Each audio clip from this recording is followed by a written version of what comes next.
कक्षा 12वीं विषय रसायन शास्त्र अध्याय 7 पी ब्लॉक के तत्व का अगला विषय ज़ेनॉन के फ्लोराइड और ज़ेनॉन के ऑक्साइडों की संरचना।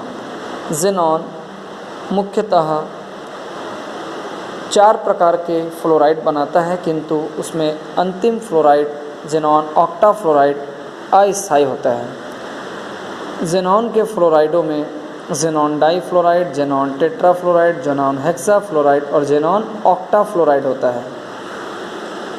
तो इस प्रकार आप देख सकते हैं ज़ेनॉन के संरचना में ये ज़ेनॉन का इलेक्ट्रॉनिक विन्यास है।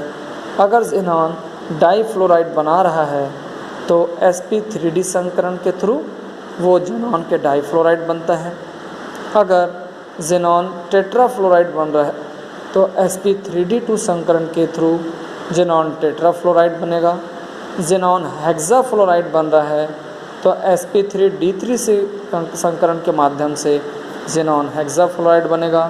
और अगर ज़ेनॉन ऑक्टा XeF8 बन रहा है तो आप देख सकते हैं sp3d4 के द्वारा ज़ेनॉन ऑक्टाफ्लोराइड बनता है, किंतु यह अस्थायी होता है।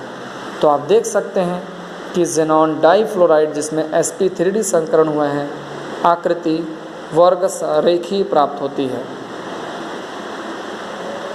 दूसरा ज़ेनॉन टेट्राफ्लोराइड जो sp3d2 संकरण से प्राप्त हुआ है वर्ग समतलीय आकृति मिलती है।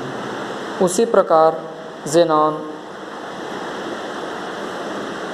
हेक्साफ्लोराइड जिसकी संकरण sp3d3 है आकृति पंचभुजी द्विपिरामिडी मिलता है। तो ये 3 प्रकार के फ्लोराइडों की संरचना यहाँ पर दी गई है। उसी प्रकार ज़ेनॉन के ऑक्साइड यहाँ पर बहुत सारे दिए हैं, किंतु आपको समझा रहा हूँ मैं।